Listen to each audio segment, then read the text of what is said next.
and see. Hopefully, this goes through. So, I'm just out and about running some errands here, and I just thought, I'd go live. Happy Easter Sunday, and hopefully this video plays the whole way through. But you guys, today I just wanted to touch on a quick topic. You know, it's Easter, you know, it's April too, so it's also a good spring reset time, you know, to kind of start things over.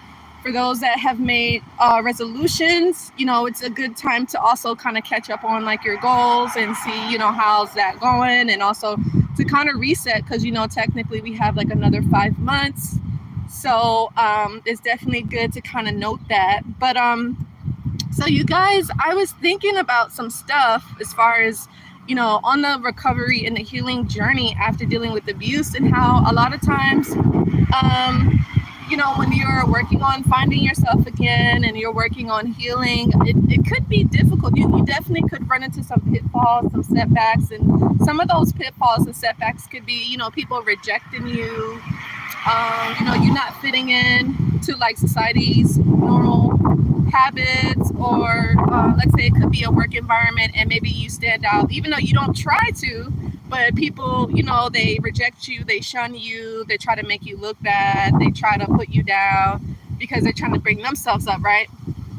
And, you know, you may gain some haters, right? Unfortunately, you know, you have people out there that hate, people that are jealous, people that are envious, you know, for whatever reason. You know, maybe they haven't conquered those demons, you know, but that's not your problem. But, you know, that is something that you may face, especially, you know, if you have like a vision, or if you have a life purpose and you strive to do and have more for your family, your community. You know, you're going to run into a lot of that. And to be honest, I would say the healing journey never stops. I would say, especially, you know, let's say if you have normal interactions with narcissists, or maybe, again, it could be a toxic work environment, or it could be a toxic household, a toxic church community for some, a toxic club community, depending on, you know, if you do like the extracurricular activities and things like that. Or it could be a toxic school environment for some. You know, you may be in a sort of like a school, maybe it's high school, or maybe it's college, or maybe it's junior college, and maybe you find that the teachers, they treat you differently, or they don't want to help you, or they, you know, favor other people and stuff like that. You could have that in a work environment too. You can also have that in a church environment also, which is crazy, right? You would think like, why would people do that? But unfortunately, you have that stuff going on. So I guess the biggest thing is just, you know, of course, don't take it personally, but continue to do your inner work, right? Continue to heal, continue to focus on yourself, and, you know, try to understand that, you know, a lot of people are just projecting. A lot of people project their insecurities. A lot of people project their hate, their anger, their bitterness, and their pain onto you. It's sad, but it's true. Hello there. And make sure you guys give this video a like. Let me know what you guys think. Do you guys feel like you deal with this, especially when it comes to the abuse? Or, I mean, of course, I know if you've been abused by a narcissist, of course you've been rejected, of course you didn't fit in, and things like that. So, you know, you do have a lot of that going on. But let me know, how's everybody's Easter going? And like you guys, give this video a like, share. So, but yeah, I was thinking about that. I was like, wow, like, you know, a lot of people, especially like if you are not trying to harm anybody, you're just out here living your life, and people see that maybe you're different or whatever. And, you know, sometimes they'll play mind games with you. Unfortunately, some people will play mind games with you. Some people will do stuff to try to get you upset. Some people will do things to try to trigger you, or whatever the case may be, or upset you. And, you know, I guess it's your job is to not to be triggered, right? It's your job not to get upset. You know, unfortunately, again, like I said, there's people out there that will do these type of things. And like I said, this is why it's good to do that inner work, because the more you do the inner work, the less affected you will be by a toxic individual, like a narcissist, or, you know, just a hater, or like a mean girl, or, you know, just someone that's like really insecure and stuff like that, you know. So just be aware of that. But yeah, just after dealing with the narcissist, I mean, after the abuse, I would recommend, not being in contact with them. And the thing is the fact that the narcissist is so toxic that their behavior rubs off on the people around them. So that's why I say, if you know a person that's a narcissist or you suspect them of being one, 9 times out of 10, you're right. And 9 times out of 10, they're not going to change. And 9 times out of 10, they're going to want you to be like them, right?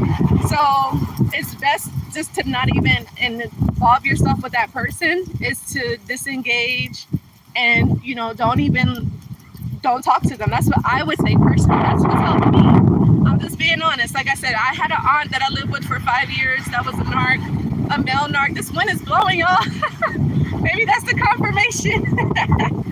But yeah, so like I had experiences dealing with narcissists, and what I found that's helped me personally is being in no contact. Like that's helped me over the years. And honestly, I'm glad and grateful for the experience. If I would have never lived with my aunt, and if I would have never connected with the male narc in the male borderline for 4 months, I would have never known, or I would have never known how to manage or be able to identify a person that has NPD, or a person that's harmful, a person that's toxic, and things like that. So, if I'd never had the experience, I would allow it to move me or whatever, or shake me. But it's like, no, like I understand what these type of people are. And, you have to learn how to not take it personal and just understand they see you, they look up to you. It's crazy. Like the narcissist, even though they quote unquote hate you, they'll try to copycat you and they'll try to be you. They some of them actually admire you, but they hate you at the same time. It's really weird. And you have normal people that are like that too.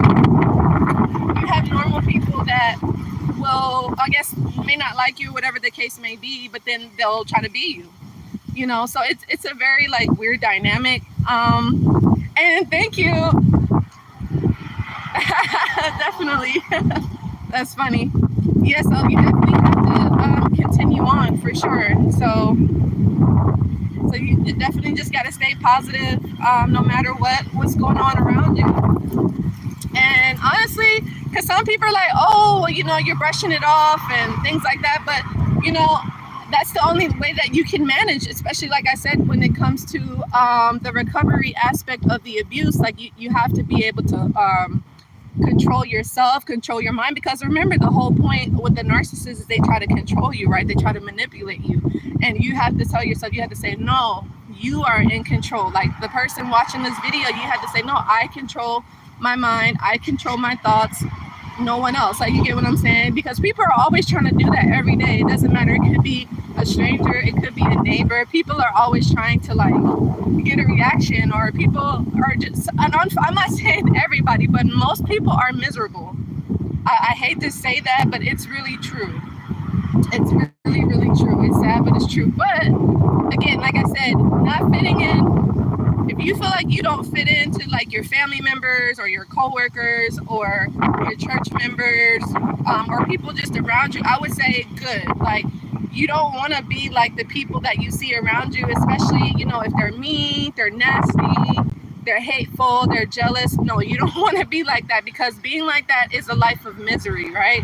Being like that is, it's sad. It's sadness. It's lonely, and no inner work is done. You want to be the type of person where you can do the inner work and you can work on yourself, because I'm telling you guys, if you don't work on yourself, you will be a magnet for a narcissist, or you would be one of those people where you're a people pleaser, you become a pushover, you become a doormat, or you to demonstrate behaviors like a narcissist. So you become a person where you become bitter, you become angry, you become frustrated, you become confused, and you begin to hate on others. So you don't want to do that, right? You want to make sure you stay in your own lane, you stay focused on what you're doing, and ignore anything that does not align with the stuff that you're trying to do, right?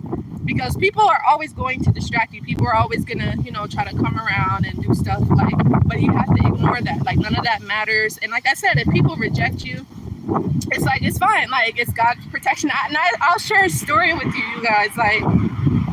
So, and I won't get into too much details, because you guys I don't mention names, but I'll just share a story. So for instance, in a certain environment, I actually had a person that reached out to me and they were like, hey Joy, I really like how you do this, I like how you handle this, so we want you to, show and teach other people about it, right?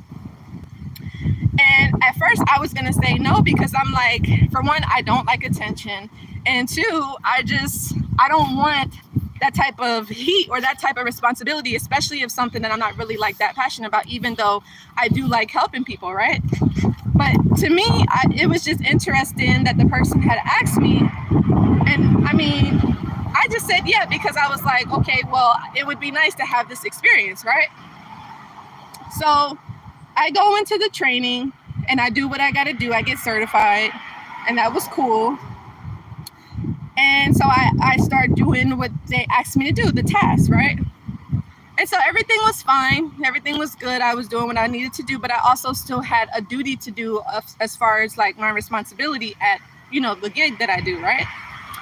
And so out of nowhere, like, and I already had a feeling of what it was. I knew it was just due to hate and jealousy. I unfortunately, I hate to say that, but I kind of come to see that was the case. And, I also saw that I got treated unfairly, and, think stuff like that. I don't take it personal, because I realize like people will do that just because, sometimes they see you as a threat, or they may feel like, oh, you're coming in trying to take this position. It's like, no, I don't care about it like you do. Like, you get what I'm saying? But long story short, they just told me, they're like, oh, you're not meeting this quota, blah, blah, blah. And which was BS, because other people that are doing the stuff that I was doing, it was just crazy to me. So the thing is that when the person told me, she was like, oh, we're going to have to pull the plug and this and this and that on you doing this, I said, okay, cool. Because in my mind, I was telling one of my other fellow coworkers, I was like, dude, like, I don't really want to do this. I'd rather just come in and do what I'm normally supposed to do. I don't want to do any extra stuff. Like, you get what I'm saying? Because I'm not like, I have other stuff that I'm doing. You get what I'm saying? So it really didn't matter to me. But I guess because of the other people, it matters to them. And they're so like sucked into all the drama and all like the mayhem that goes on in that environment. I'm like, you got it. Like, it's fine. Like, I can focus on what I'm doing. I don't care. Like, so to me, I just thought that was funny, because, some people will do stuff like that and it's funny because this individual, her and I, we kind of like got into it a little bit. And in my mind, I'm thinking like, bro, like, you still focused on that. Like, I already moved on. Like, and that just goes to show you, like, sometimes when you move on to a lot of past, like, anger, bitterness, resentment, then that causes you to act out in ways that you're not proud of. Like, you get what I'm saying? And so long story short, the person was like, oh, okay, we're gonna pull the plug on this, and we're gonna blah blah blah. And I'm sitting here like, I was looking at her like, okay, perfect, like, good. I don't want to do that anyway. Like, so I don't know, like, and sometimes people get more upset when you don't get upset, because like a lot of times when they do stuff, they're doing it because they want a reaction out of you, or maybe they feel like they want you to step out of character. But when you do the inner work on yourself and you do healing, it doesn't matter. It's just like, okay, that's on you. Like, like, it is what it is. It doesn't make a difference for me. Like, so it's good to be that way, because remember, you have to be the one to control yourself. You can't allow other people to control you, and you can't allow other people to control your mind, because if you do, then people are like, oh, like, I can do anything, or I can say anything, and then they'll like just flip. It's like, no, you got to remain in control over yourself, right?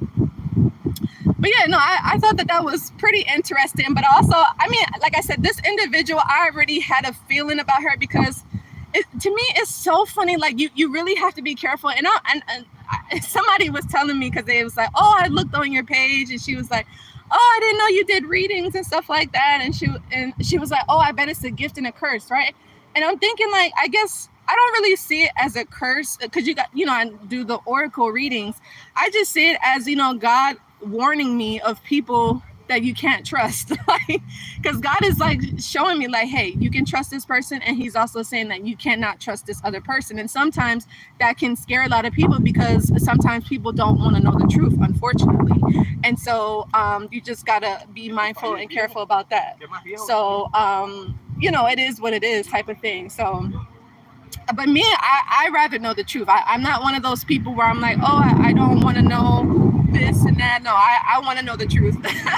But some people are not like that. Some people are like, no, like I'd rather not know. They don't want to know what's going on and stuff like that. So you got to be careful and mindful of that. So but anyways, you guys, I'm not gonna hold you guys too long. I just want to let you know, don't take things personal. Like, if you feel like you don't fit in an environment, that's okay. You don't gotta fit in. Just continue to keep doing you, and keeping the focus on yourself, keeping the focus on God, and doing the best that you can. And when people try to come at you, try to bring you down, don't allow it. It's like, no, it's fine if you want to be like that. That's on you. Like, you get what I'm saying? So they're gonna have to sit with how they feel, because remember, however anybody treats you has nothing to do with you. And remember, any rejection is God's protection. So a lot of times, if you feel rejected or you feel like you don't fit in, a lot of times it's because you don't fit in. And don't try to, because I feel like I've made that mistake. I feel like I tried to fit in with an environment, and it's just like, it's not for you to fit in. It's not even about that. It's like, God is trying to say, hey, okay, maybe it's time for you to move on to a different environment and to do something new, because maybe your time is up at this particular place, and that's fine.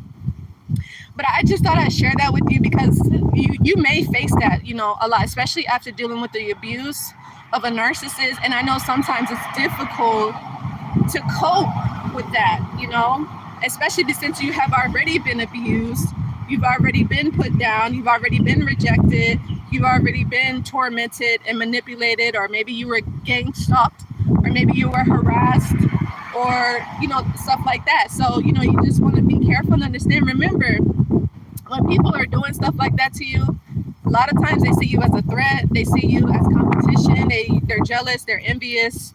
And that's not your problem, because remember, you don't feel that way about them. They feel that way about you. So they have an insecurity, that's on their end. So remember, don't internalize other people's projections. Don't internalize other people's insecurities, because at the end of the day, I mean, God is the one that's the judge at the end of the day, right? God is the one that's gonna, we gotta answer to God, and whatever, any little drama that anybody is trying to bring to you, just remember, that's their issue and not yours. Unfortunately, yeah, you may find that you have been a part of it, unfortunately. But remember, at the end of the day, you can always separate yourself.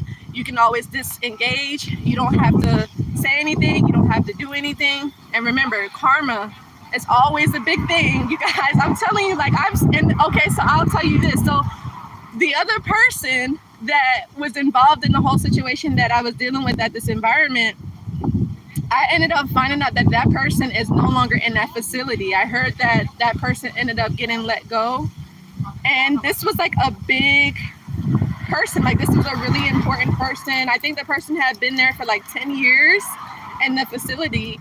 And, I think this individual was just done. This person just did not want to be a part of it anymore. And I understand, because, I mean, if you're in an environment and it's unhealthy, it's toxic, it's, unfulfilling, and everyone's miserable, everyone hates what they do, it's just like, yeah, that you don't want to be around that, So it's just like, yeah, whatever you put out, remember, you get back tenfold. So I would just say, just stay out of it. Don't get involved, especially if it doesn't involve you. So, just let God handle it and let God fight your battles. I mean, I've seen God work. So that's why I say I don't treat nobody the way that I don't want to be treated. And people can be really mean. People can be very mean, but you don't have to be mean. Right now, there comes a time when you may have to be that way, right? But that's not all the time. But you have to pick and fight your battles. God, and that's the beautiful thing about having a relationship with God, is He's gonna tell you the type of battle that you have to fight. So you don't have to fight every battle. He's gonna let you know which battle you have to fight, right? So anyway, I hope that this makes sense. I hope that you guys have a nice Easter. be sure to give this video a like, share, and subscribe. And I will see you guys in the next video. All right. See you next time.